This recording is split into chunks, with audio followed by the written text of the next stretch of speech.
Assalamualaikum warahmatullahi wabarakatuh. Bismillahirrahmanirrahim. Alhamdulillahirabbil alamin. Wassalatu wassalamu ala asrofil anbiya'i wal mursalin wa ala alihi washabihi ajmain, amma ba'du. Perkenalkan, nama saya Alfia Ainul Abdillah dari Prodi Matematika dengan nomor induk mahasiswa 19.15020. Puji dan syukur marilah kita panjatkan kepada Allah Subhanahu wa Ta'ala yang selalu memberikan rahmat serta hidayahnya kepada kita semua. Salawat serta salam tak lupa kita curahkan kepada Nabi Allah Muhammad SAW yang kita nanti syafaatnya di yaumul kiamah. Allahumma amin. Teman-teman sekalian, Allah Subhanahu wa Ta'ala berfirman pada surat Al-Fajr yang berbunyi, Bismillahirrahmanirrahim. Ya ayyatuhan nafsul mutmainnah irji'illa rabbiki radiyatan mardiyah. Wahai jiwa-jiwa yang tenang, kembalilah engkau kepada Rabbmu dalam keadaan ridho dan diridhoi. Hari ini kita akan membahas tentang masalah belajar ridho. Mungkin di Indonesia orang jarang menggunakan kata ridho karena biasanya diganti dengan kata ikhlas. Padahal ikhlas itu lebih kepada urusan niat kita beribadah. Cuman kita akan sering bilang kalau misalnya ada yang kena musibah, udah ikhlasin aja. Padahal di situ bukan bab ikhlas. Kalau ibadah ya ikhlas, tapi kalau ketentuan Allah itu adalah ridho. Jadi, kalau kita misalnya dapetin orang yang sedang dapat musibah, nasihat kita adalah ketentuan Allah. Ini adalah ketentuan Allah. Mudah-mudahan ada kebaikan di dalamnya. Nah, itu adalah kalimat ridho. Mudah-mudahan ada kebaikan di dalamnya. Kalau bahasa lainnya, mudah-mudahan ada hikmah. Hari ini kita pengen belajar tentang ridho. Apa sih bentuk-bentuk ridho? Seberapa pentingnya ridho terhadap kehidupan kita? Teman-teman yang dirahmati Allah, orang yang paling beruntung di akhir hayatnya adalah orang yang ridho.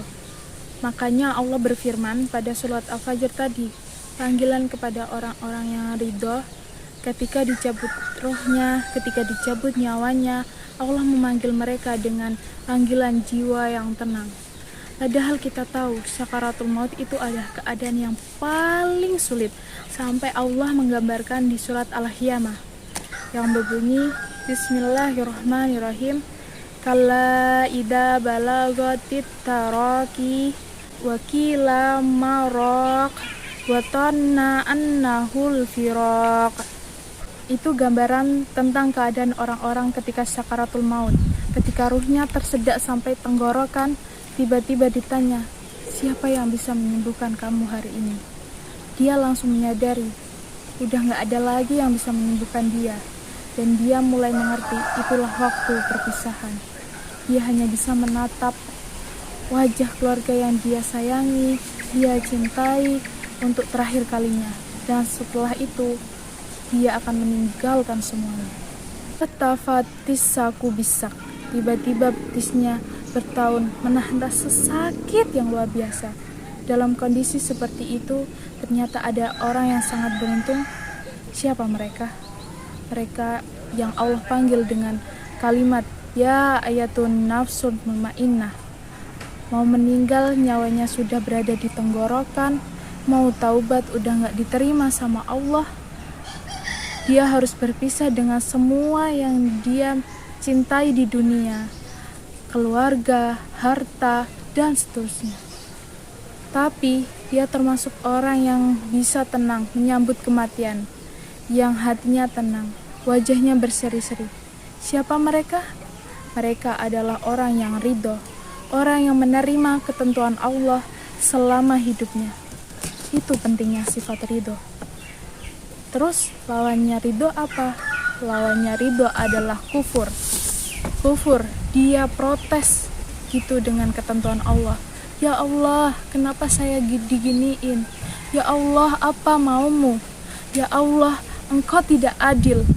Itu kalimat-kalimat orang yang kufur dan tidak ridho dengan ketentuan Allah Subhanahu wa Ta'ala. Ada yang kufur nikmat, tetapi ini bukan kufur nikmat, ini adalah kufur takdir, kufur terhadap ketentuan Allah.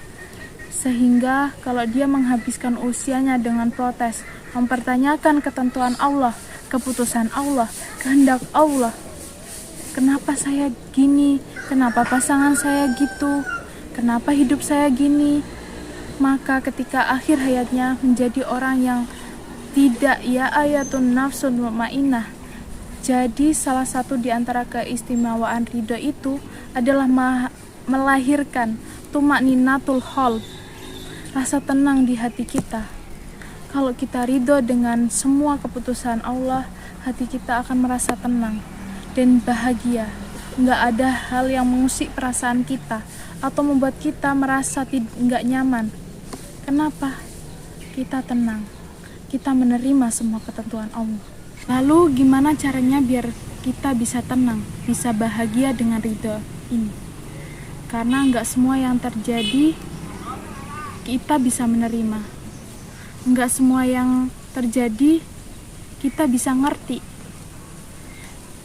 Gimana ya biar kita bisa ridho? Caranya adalah berbaik sangka kepada Allah. Gimana cara berbaik sangka kepada Allah?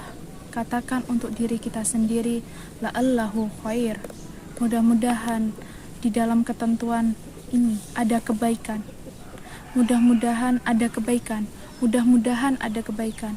Mudah-mudahan ada kebaikan. Yang kita ucap berkali-kali agar kita selalu yakin Allah itu gak pernah pengen menzalimi hambanya. Allah gak pernah pengen ngeprank hambanya. Allah gak pernah pengen cuman harkos hambanya, kasih harapan kosong. Enggak. Allah itu la yukaliful mi'ad, enggak pernah ingkar janji, enggak pernah harkosin, enggak pernah PHP. Allah itu enggak pernah bizalamin dalil abid. Allah tuh enggak pernah zalim kepada hambanya atau suka ngerjain hambanya. Jadi kalau ada satu ketentuan Allah yang menurut kita sesuatu yang kita enggak pengen tapi terjadi dalam hidup kita, tapi kita pengen ridho, katakan saja la'allahu khair, mudah-mudahan ada kebaikan di sini.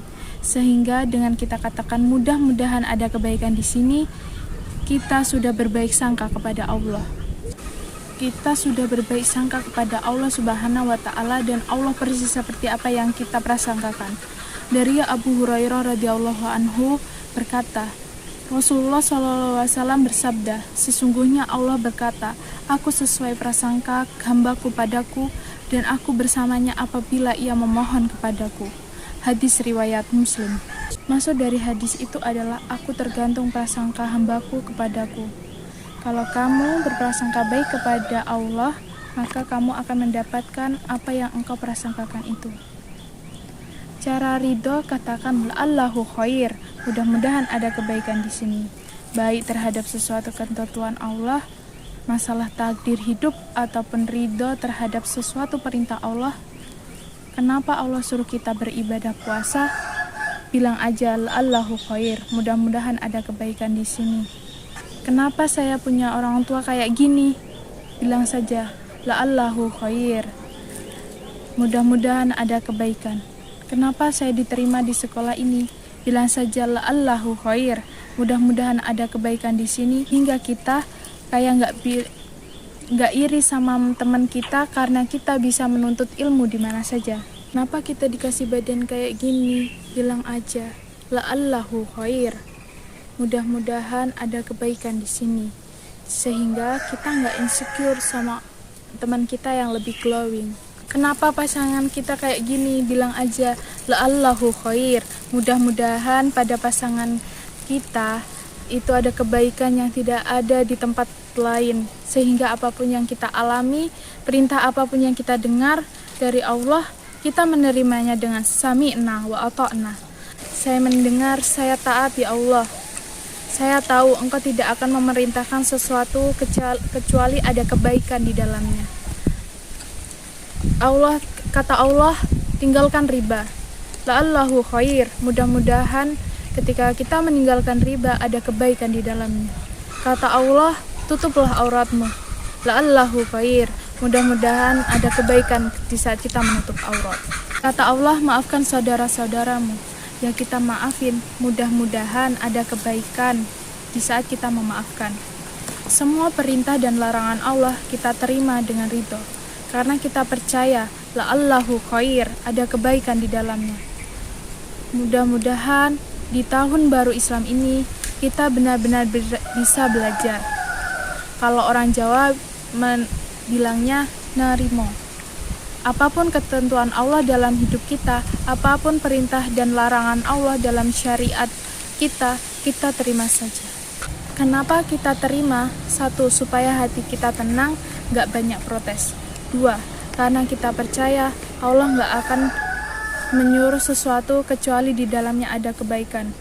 Allah gak akan ngelarang sesuatu kecuali di dalamnya ada keburukan. Allah gak akan memberikan suatu takdir kecuali melalui takdir itu ada kebaikan yang luar biasa. Fa inna ma'al yusri yusra, inna ma'al yusri yusra.